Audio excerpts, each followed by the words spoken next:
Bonjour à tous, on se revoit pour une autre séquence vidéo. Aujourd'hui, nous allons traiter des lentilles, mais les lentilles que nous allons voir ici sont liées à ce qu'on a vu auparavant. Nous avons vu le phénomène de la réfraction de la lumière.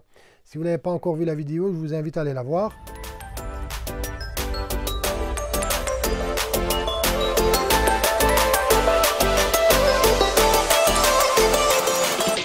Pour les lentilles, nous allons appliquer aussi le principe de la réfraction de la lumière.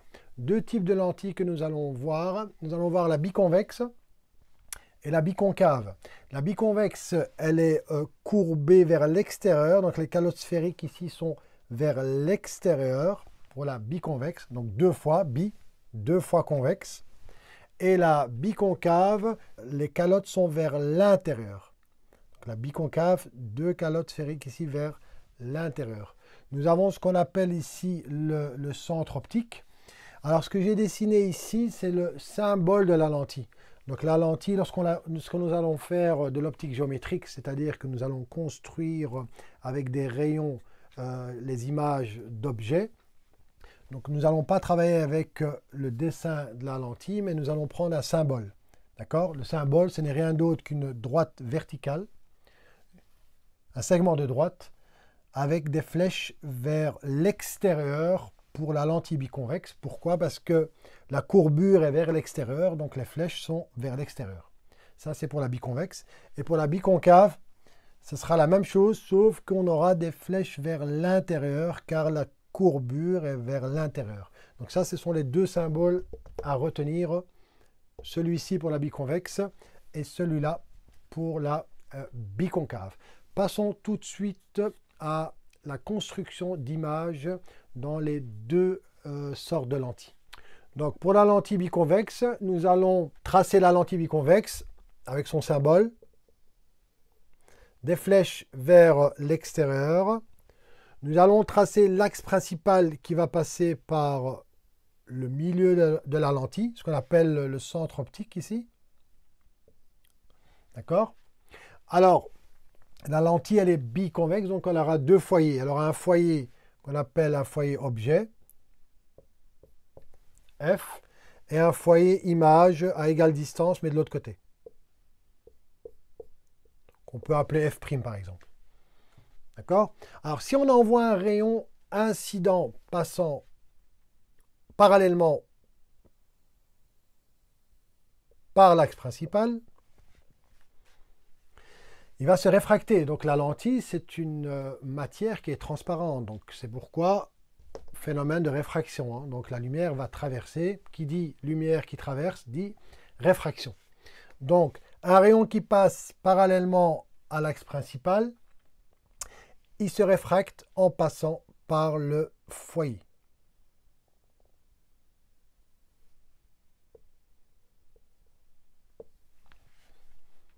Première construction. La deuxième construction, c'est, imaginez que vous avez votre objet qui est ici. Hein. Oui, j'ai oublié de le signaler. Imaginez que vous avez votre objet ici. Voilà. Et on part d'un objet AB ici.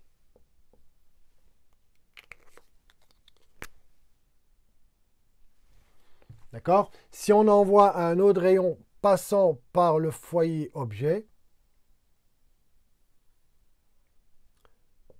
ça va être l'inverse. Il va se réfracter parallèlement à l'axe principal.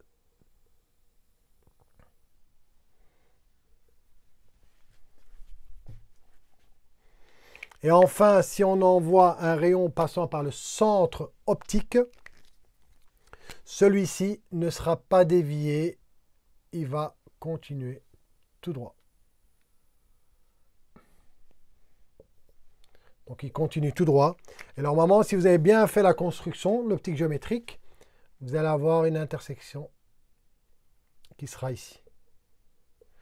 Donc vous avez vos trois rayons réfractés. 1, 2, 3, qui va vous donner l'image. Donc vous êtes parti du point B, qui va vous donner l'image du point B, donc B'. Vous redressez votre image ici, vous allez avoir le A' ici. Et la flèche, donc du côté du B, et ici, elle sera du côté du B'. D'accord? Donc, par rapport à l'exemple que j'ai pris, qu'est-ce qu'on remarque?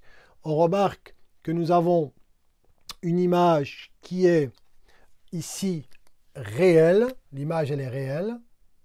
Pourquoi? Parce qu'on a traversé la lentille, donc elle est réelle. Si l'image était du côté de l'objet, elle serait virtuelle. Mais comme on a traversé la lentille, il s'agit de la réfraction, donc c'est une image qui est réelle. Elle est renversée. Et par rapport à la grandeur de l'image, là, il faudra mesurer. En fait, à chaque fois que vous allez bouger ici votre objet, votre image va changer. D'accord? Et à ce moment-là, vous allez toujours utiliser les mêmes constructions. Vous allez bouger votre objet. Vous allez vous mettre sur le foyer, tantôt sur le foyer, tantôt entre le foyer et le centre optique. Vous allez voir que les caractéristiques de l'image vont changer. D'accord? Vous pouvez tomber sur un cas, par exemple, si vous placez votre objet entre le foyer et le centre optique, vous allez avoir une image qui sera virtuelle. Elle sera du même côté que l'objet. Elle sera du même côté que l'objet si vous placez votre objet entre le foyer et le centre optique. Si vous le placez, votre objet, sur le foyer, vous allez avoir deux rayons qui seront parallèles ici. Et donc, vous allez avoir ici une image qui sera infiniment grande, mais qui sera toujours réelle ici. D'accord? Ça, c'est pour la lentille biconvexe. Donc, je répète, bien comprendre ces constructions. Si j'envoie un rayon incident parallèle à l'axe principal, il se réfracte en passant par le foyer image. Si j'envoie un rayon passant par le centre optique, il n'est pas dévié, il continue tout droit.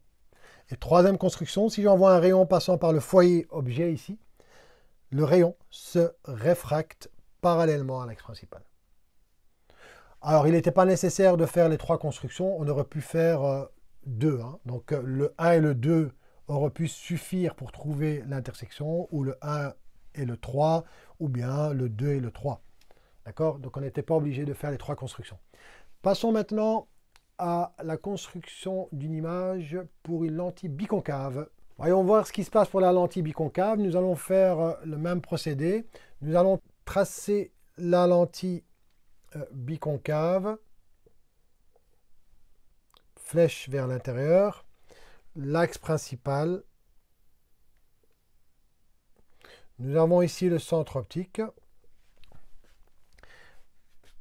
Nous avons les foyers, le deuxième de l'autre côté. Et nous allons prendre un objet, AB comme tout à l'heure.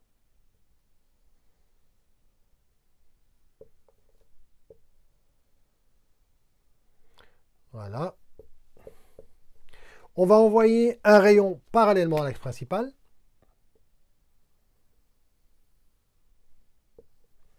Et cette fois-ci, ce qui se passe pour la lentille biconcave, c'est que notre rayon réfracté va s'écarter de la lentille. Il va s'écarter de telle manière à ce que son prolongement va passer par le foyer objet ici. Donc vous pouvez déjà prolonger ici. Et vous allez avoir un rayon réfracté qui va s'écarter de l'axe principal. Ça, c'est la première construction. La deuxième construction, vous allez avoir un rayon qui va passer par le centre de courbure et il ne va pas être dévié. Nous avons eu le même cas pour la lentille biconvexe. Donc, lorsqu'on envoie un rayon par le centre optique, il n'est pas dévié, il continue tout droit. Troisième construction, on va envoyer un rayon ici passant par le foyer et il va se réfracter. Voilà. Il va se réfracter parallèlement à l'axe principal.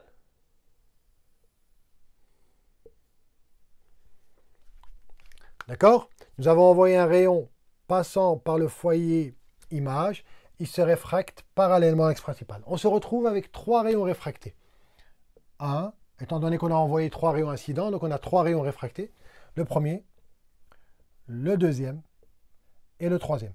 On constate que ces trois rayons réfractés, celui-là, il va être parallèle à l'axe principal. Le 1 et le 3, ils vont s'écarter. Donc on n'aura jamais d'intersection ici. Du côté droit de la lentille, on n'aura jamais d'intersection. Donc on ne trouvera pas l'image du côté droit de la lentille cette fois-ci. D'accord? Donc qu'est-ce qu'il faut faire? Il faut aller chercher l'intersection autre part. Alors on va prolonger de l'autre côté. Le 1 qui est déjà prolongé. Le 2, il faut prolonger. Le rayon réfracté 2, on va le prolonger ici. Voilà. Et on a le rayon réfracté 3. Celui-là, il n'est pas la peine de le prolonger. Et donc, nous avons une intersection qui est ici. Donc, si on suit bien la trajectoire des 3 rayons réfractés, nous avons le premier ici, le deuxième qui est parallèle ici, d'accord, et le troisième ici. Donc, nous avons une intersection des 3 rayons réfractés ici. Nous sommes partis de B, donc nous trouvons ici B'. Ce point-là, c'est B'. Je rabats une perpendiculaire et je trouve le A'. Je constate ici, c'est que mon image est, cette fois-ci, elle est virtuelle, car on était censé trouver l'image de l'autre côté, parce que c'est de la réfraction, donc on a traversé la lentille, mais nous n'avons pas trouvé une image de l'autre côté, on a trouvé une image du même côté que l'objet. Donc elle est virtuelle, elle n'est pas renversée comme tout à l'heure, elle est droite, c'est ce qu'on appelle une image qui est droite, elle n'a pas été renversée, d'accord? Et ici, apparemment, il s'avère qu'elle est plus petite ici.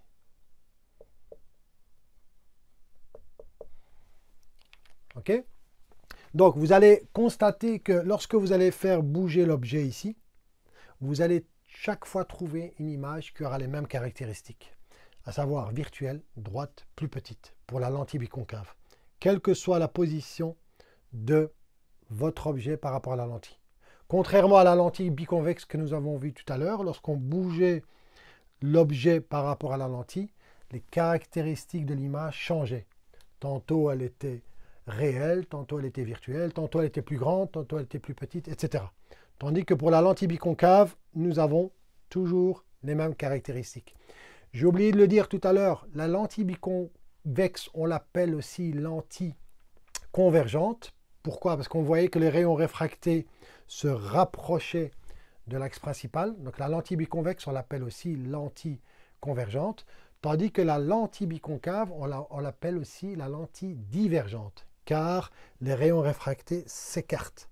Donc on l'appelle aussi lentille divergente, la lentille biconcave.